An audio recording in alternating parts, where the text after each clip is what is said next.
देखिए, कल वरीय पुलिस अधीक्षक महोदय को एक सूचना प्राप्त हुई थी कि नागपुर थाना क्षेत्र अंतर्गत एक बयानी बाजार है, वहाँ पर कुछ अफीम तस्कर वहाँ पर आने की सूचना थी और खरीद बिक्री का जो एक सिलसिला चल रहा है उसको बरकरार करने का उन लोग का मकसद था। तो इसी की सूचना के सत्यापन एवं आवश्यक कार्रवाई हेतु वरीय पुलिस अधीक्षक महोदय द्वारा एक SIT टीम का गठन किया गया था, जिसमें DSP हेडक्वार्टर 1, थाना प्रभारी नागपुर और नागपुर थाना के अन्य पदाधिकारी मौजूद थे।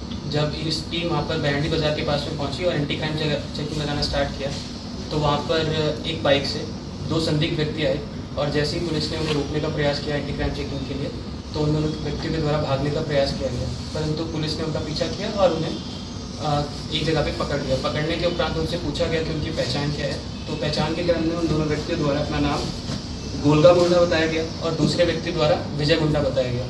और उनके जो मोटरसाइकिल है उसकी डिक्की के पास में एक बैग टंगा हुआ था। उस बैग के बारे में उनसे पूछा गया तो उनके द्वारा कोई संतोषजनक जवाब नहीं दिया गया। उसके बाद धारा 50 NDPS एक्ट के तहत उस बैग की तलाशी ली गई और उन व्यक्तियों की तलाशी ली गई। तलाशी के क्रम में उनके पास से अफीम बरामद हुआ, जिसका टोटल जो क्वांटिटी था वो 2.836 किलोग्राम है, मतलब तकरीबन 3 kg के आसपास।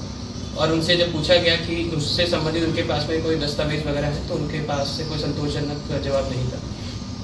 इसके बाद जो मोटरसाइकिल है उसको हम लोगों ने जब्त कर लिया है, साथ ही साथ जो 2.836 kg जो अफीम है वो भी हम लोग के द्वारा जब्त कर लिया गया।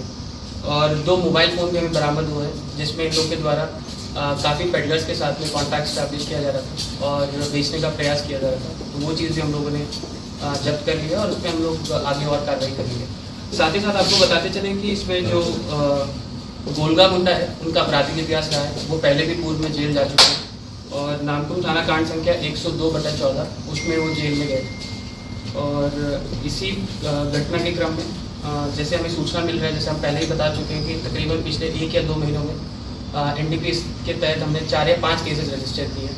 तो उन्हीं केसेस पे हम काम कर रहे थे, उसी के क्रम में हमें ये सूचना भी मिली है और जो आम जनता है उससे भी हमें बहुत ज़्यादा सहयोग प्राप्त हो रहा है। तो हम आशा करते हैं, राज्य पुलिस आशा करती है कि इसी प्रकार का सहयोग पेडलर्स के बारे में या फिर जो भी खरीद बिक्री कर रहे हैं इस तरह का इन्फॉर्मेशन हमें मिलता रहेगा।